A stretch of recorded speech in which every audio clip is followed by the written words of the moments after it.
Mañana, 14 de marzo, se cumplen 5 años desde que el Gobierno decretó el estado de alarma en España para hacer frente a la expansión del coronavirus. Fue el día en el que todo empezó a cambiar en nuestras vidas de forma repentina, el inicio de una nueva era que se llevaría por delante miles de vidas, que hizo que cambiara nuestra forma de relacionarnos y que aterró al planeta entero por un COVID-19 que ya es parte de la historia reciente en el mundo. Fue entonces cuando los medios de comunicación nos dimos cuenta de que necesitábamos voces expertas, testimonios que antes apenas aparecían en los medios de comunicación y que desde ese momento sirvieron de soporte informativo día tras día. Me refiero a los virólogos, inmunólogos, neumólogos, intensivistas, investigadores. Los ciudadanos necesitaban tener respuestas ante tanta incertidumbre y ellos nos fueron poco a poco despejando muchas dudas. Uno de ellos, quizá de los más conocidos, es el burgalés Adolfo García Sastre, virólogo, referente en el estudio del coronavirus y médico del Hospital Monte Sinaí de Nueva York, al que tengo el placer de saludar. Nos escucha desde México. Muy buenas noches, doctor Sastre. Hola, ¿qué hay? Muy buenas noches. Bueno, 5 años ya, doctor Sastre. En su retina, cuando recuerda la pandemia, ¿con qué imagen, testimonio o momento se queda? Bueno, fueron momentos muy difíciles, ¿no? En que era difícil saber cuánto nos iba a afectar, cuánta gente iba a estar en el hospital, qué se podía hacer, qué no se podía hacer, cómo poder luchar juntos contra este virus. Fueron momentos muy difíciles.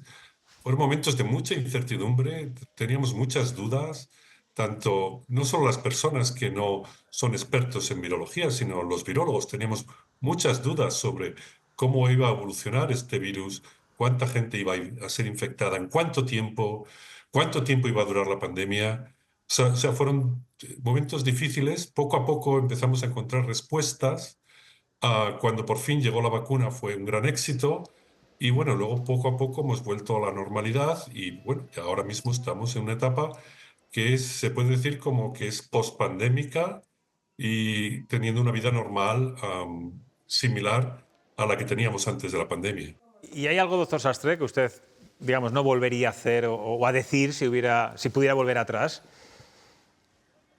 Si pudiera volver atrás, lo que me gustaría es que hubiésemos estado mejor preparados, ¿no? Y no sé cómo hacer desde mi punto de vista de investigador el poder convencer al mundo, porque no solo es cuestión de un país o de una región, de lo importante que es el estar preparados para que cuando venga una pandemia siempre nos va a pillar de sorpresa, pero que al menos seamos capaces de implementar las medidas de un modo rápido que empiecen a ralentizar antes de tener una vacuna que se tarda siempre en conseguir, ralentizar el que el virus o el agente pandémico se esté pasando de una persona a otra persona, ralentizar eso para al menos hacer posible las personas que caen enfermas puedan ser tratadas sin necesidad de que se colapse la vida y la sociedad y los hospitales. Y todavía no estamos ahí.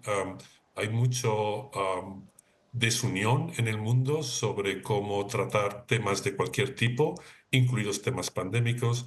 Y eso es algo que me gustaría poder hacer algo para que pudiese el mundo prepararse mejor, estar mejor preparados para una pandemia cuando venga. Y a lo mejor lleva tiempo, pero bueno, esperemos que con el tiempo se consiga esto, ¿no? Bueno, usted mismo ha dicho que las pandemias van a seguir existiendo, o sea que deberíamos estar preparados todos, ¿eh? El sistema, los gobiernos, los ciudadanos.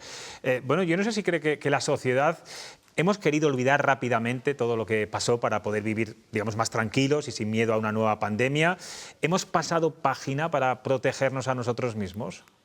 Sí, es muy fácil olvidar y yo creo que es bueno, es un sistema de protección que tenemos para poder seguir hacia adelante. Y estamos mejor preparados ahora que antes. Sabemos todo lo que ocurrió durante esta pandemia e incluso si se vuelven a repetir algunos de los errores, se sabe en el momento que se empieza a hacer el error, se sabe, eso se va a subsanar un poco más antes.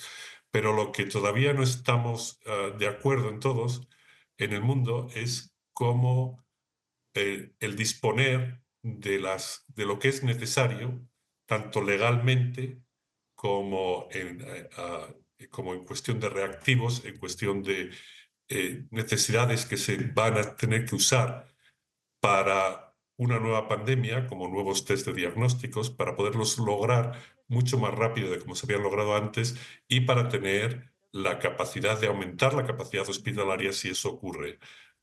Es muy difícil, es cuestión de estar preparados contra una nueva pandemia, es cuestión de ir implementando cosas, si es que todavía no están implementadas, y tener la suerte de que esté todo mejor implementado en cuando venga una pandemia, porque no sabemos cuándo va a venir, a lo mejor no viene hasta dentro de 40 años.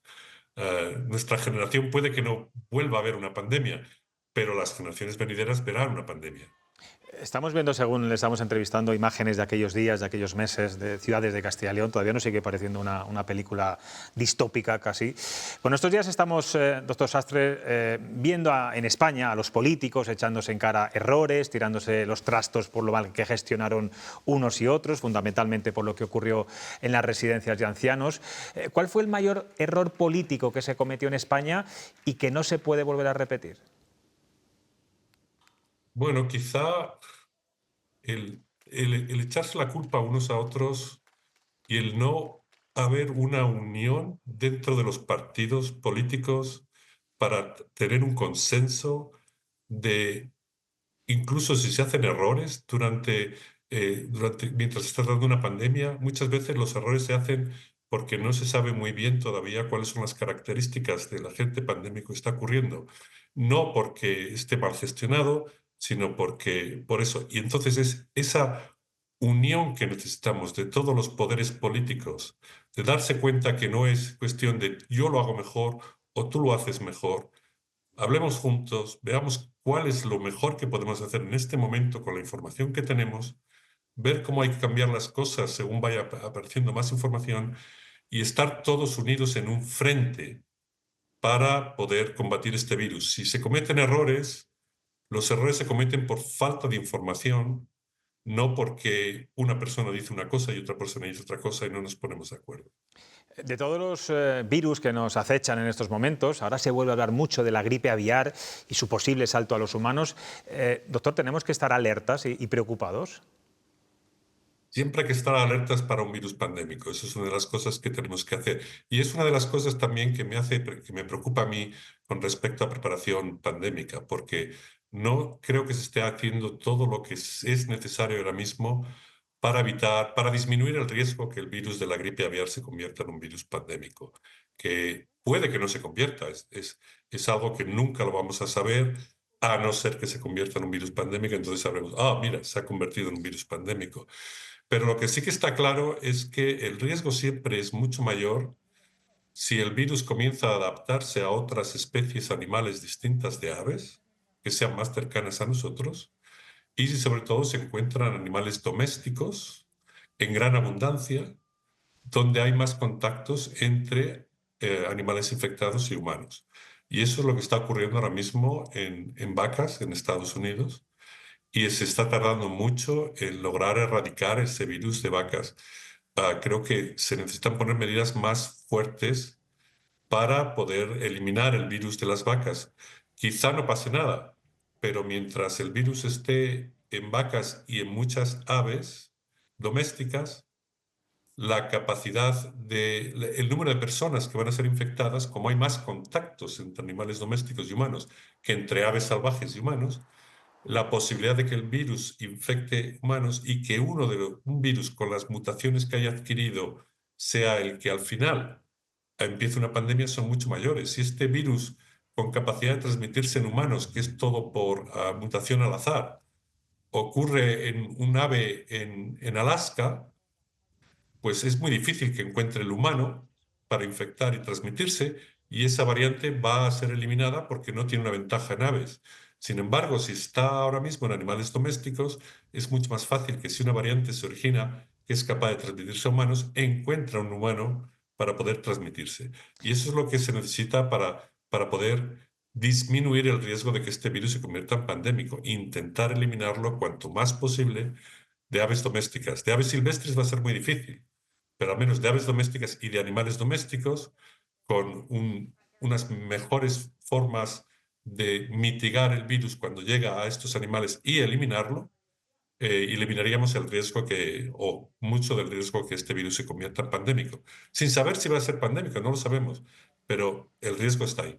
Está claro. Doctor Sastre, usted lleva muchos años viviendo en Nueva York, ahora mismo está en México trabajando, mañana volará, me decía, para la ciudad de los rascacielos. Quiero preguntarle también por Donald Trump.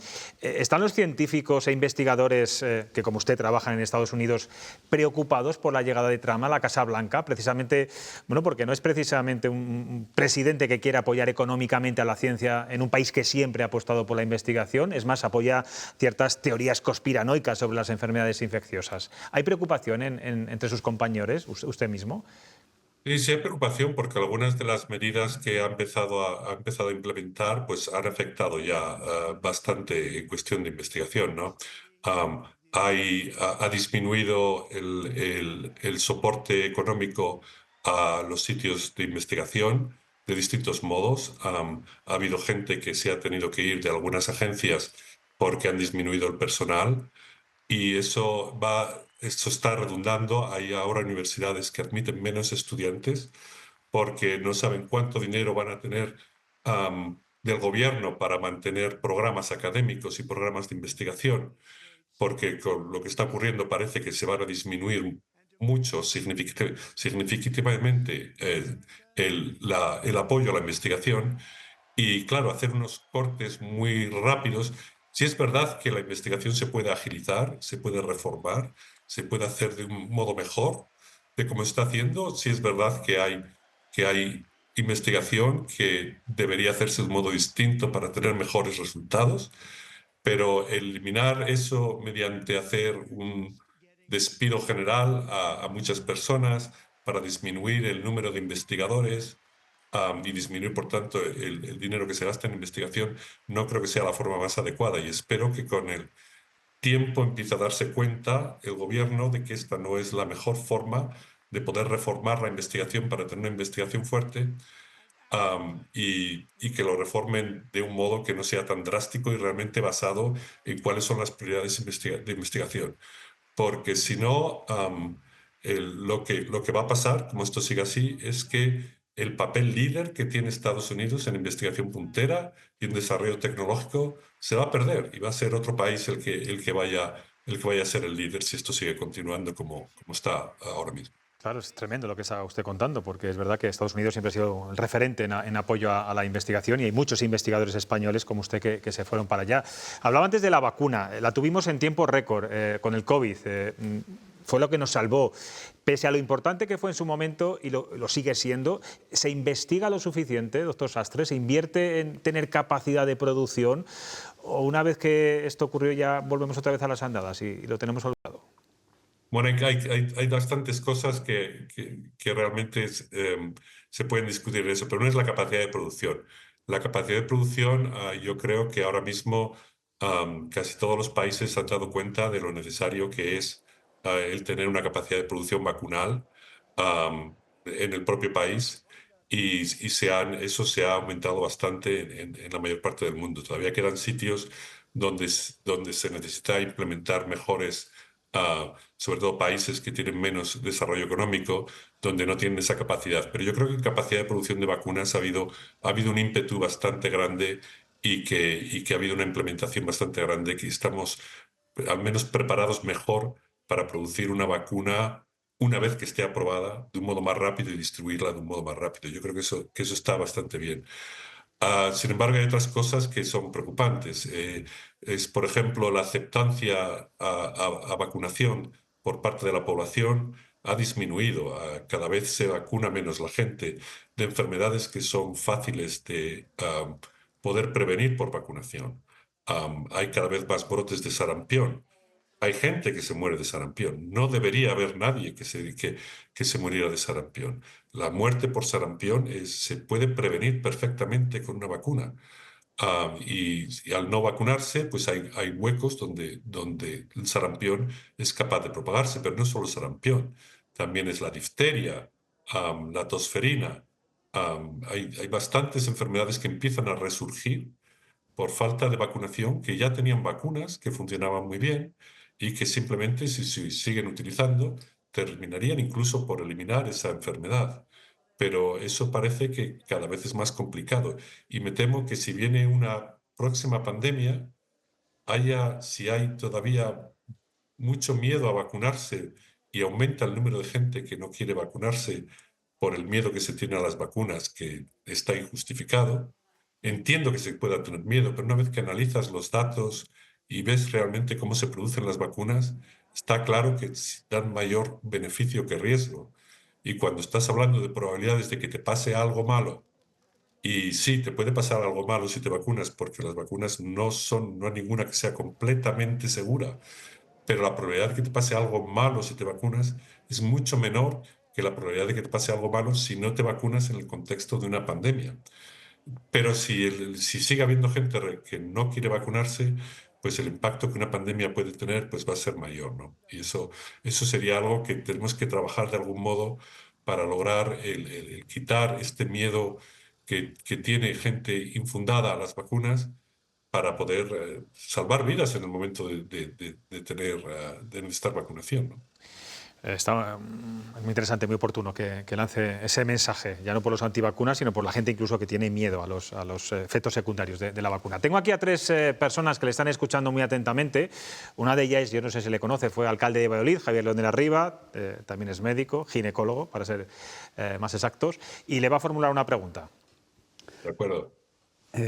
Buenas noches. La verdad es que no estábamos preparados para la pandemia y, como bien decía, cuando entra la política y no hay un acuerdo previo, las cosas van a peor. Yo estuve hospitalizado 8 días con COVID, mi hijo el mayor estuvo 12 días en la UCI con un problema muy serio de COVID. Yo me he puesto 4 vacunas, me vengo vacunando de la gripe y efectivamente yo estoy de acuerdo con lo que dice él. Hay un miedo a las vacunas y luego hay otra cosa que no puedo entender. Aquí habla de vacunas y de estas cosas todo el mundo. O sea, todo el mundo está capacitado. Yo soy ginecólogo, modestamente tuve matrícula de honor en microbiología cuando hice la carrera, pero evidentemente han pasado unos pocos años desde entonces. Pero si llegamos en un país en el que el portavoz del Ministerio de Sanidad dice en España habrá a lo sumo 2 o 3 casos, primeras declaraciones del portavoz. A continuación, el ministro de Sanidad empieza a tomar medidas basadas en acuerdos de un supuesto comité de expertos que después se demostró que no existía nunca. Es decir, se politiza la pandemia a base de eso. Y el remate es que, con estas circunstancias que ya estaban viniendo por acá, el 8 de marzo, el Día Internacional de la Mujer, había una manifestación que no se podía suprimir, se para el tema y solo al día siguiente se empiezan a ver las cosas. Pero eso es una etapa incipiente del Sí, sí. COVID, los pero primeros días, estamos hablando. Pero que era más que mucha bastante. información entonces. No, en este momento, ya, pero había que tomar medidas. Y de hecho el comité de expertos no existió. Y sin embargo se nos vendía a todos. No iba a haber casos, 2 o 3. 120 y tantos mil muertos dicen que ha habido. No lo sabremos nunca en ningún caso. Entonces yo creo que, como estoy absolutamente de acuerdo con lo que dice el virólogo, que es el experto, yo no me atrevo a hablar siendo ginecólogo, pero es que aquí habla la gente sin conocimiento alguno y da una opinión ex cátedra como si fueran expertos investigadores. Pues remato yo la pregunta, que no la ha hecho Javier de Arriba. Se habla demasiado, hay falta de información sobre las vacunas en general, en el público en general. Sí. No sé si los medios de comunicación ahí tenemos algo de Hay culpa también. mucha desinformación, eso es el problema, que hay mucha desinformación. Y también la forma de plantear cómo llevar la información por parte, por ejemplo, de una persona en el gobierno de qué es lo que está ocurriendo, es muy importante decir lo que no se sabe, no solo lo que se sabe, sino lo que no se sabe. En el momento, por ejemplo, que se decía que había solo un par de casos en España, había un par de casos diagnosticados en España. Eso es lo que es importante, diagnosticados, pero no se estaba haciendo diagnóstico lo suficientemente como para saber si podían haber muchos más casos que no se diagnosticaban. Y el caso es de someter esa información. Sabemos que hay 2 casos, pero como no tenemos todavía suficiente métodos de diagnóstico, no sabemos si hay muchos más casos que no están diagnosticados. Y por tanto todavía no sabemos cuánto va a ser de grande el brote que va a ocurrir aquí en España. Esa es la información que hay que transmitir. ¿Qué es lo que sabemos y qué es lo que no sabemos? Y según vayan apareciendo los datos, pues informar qué es lo que está ocurriendo, ¿no? Bueno, es que la comunicación en estos casos, en momentos de crisis, es fundamental, sobre todo para el ciudadano. Yolanda Rodríguez también le va a formular una pregunta. Hola, buenas tardes. O noches. Yo quería, aunque ha dicho ya algo relacionado con las políticas de Trump en Estados Unidos y lo que puede afectar a la propia investigación dentro de los propios Estados Unidos y de sus investigaciones punteras, sí que me gustaría que nos comentase qué consecuencias pueden tener no solo eso, sino pues el hecho de que se haya salido Estados Unidos de la Organización Mundial de la Salud y el hecho de que se hayan cortado ayudas a países en desarrollo, por ejemplo, pues con todo el tema de investigación, prevención de VIH y de otras muchas enfermedades que pueden en un momento dado asolar a determinadas poblaciones.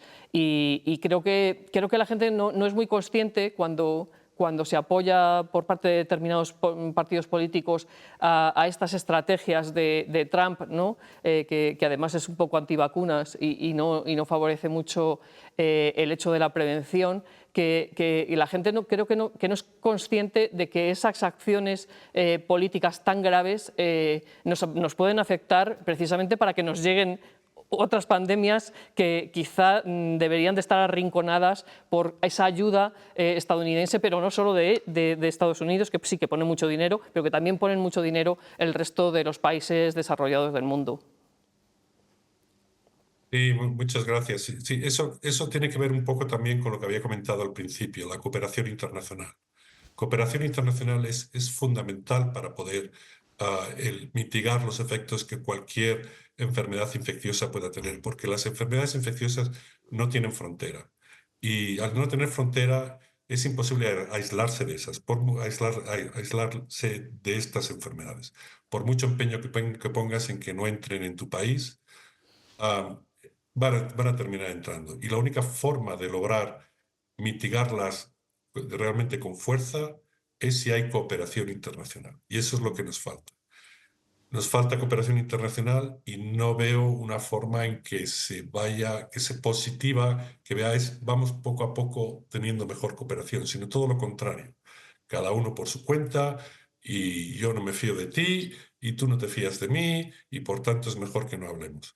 Si es verdad que la Organización Mundial de la Salud tiene defectos, pero es un organismo internacional que lo que necesitaría es intentar quitarle los defectos que tiene lo más posible. No simplemente no quiero ser parte de la Organización Internacional de la Salud. Hay que trabajar para mejorar lo que tenemos y además de un modo global, no de un modo, yo voy a mejorar lo que tengo en este país, del modo que creo yo que se tiene que hacer y el resto del mundo que haga lo que quiera porque no me fío de lo que hace. Eso al final redunda mal, causa efectos en el resto del mundo y en el propio país que hace eso, porque al final, para poder mitigar las enfermedades infecciosas se necesita, como ya digo, una cooperación internacional. Sin esa cooperación internacional vamos a estar más posibles de que tengamos más daño en el caso de que venga otra pandemia. Por último, Montse Serrador, del diario ABC. Sí, buenas noches, doctor. Usted ha hablado de la gripe aviar, también ha dicho, yo he creído entenderle que se puede producir una nueva pandemia, pero se puede producir una pandemia con un efecto y con unos daños similares a los que tuvimos hace 5 años. Quiero decir, estamos hablando de cuarentenas, de toques de queda, de los ciudadanos encerrados en casa, de muchísimos afectados, de los hospitales, de gravedad, de miles de muertos. ¿Hasta ese nivel se puede volver a repetir esa pandemia? Y el problema que es que las pandemias son impredecibles, completamente impredecibles. Tanto cuándo se van a originar, dónde se van a originar, con qué velocidad se van a expandir y cuánta enfermedad severa van a causar. Es imposible el poder predecir eso. Más o menos la respuesta a eso es: hay que prepararse para lo peor, pero esperar que venga lo mejor. Es decir, prepararse para lo peor. Nunca sabemos cuándo va a poder suceder una cosa así, a lo mejor nunca, pero si no estamos preparados para lo peor, pues no vamos a estar preparados, no vamos a estar bien preparados. Las pandemias, como ya he dicho, son impredecibles. Es posible que la próxima pandemia sea incluso peor que la de COVID. Es muy difícil que sea peor que la de COVID, pero puede ser simplemente por probabilidad, porque si vemos las pandemias que han ocurrido desde 1918, pues ha habido distintas pandemias. Yo creo que de las peores que han habido, de las peores pandemias que han habido, son COVID-19 y el virus de la inmunodeficiencia adquirida, el HIV, pero son muy distintas.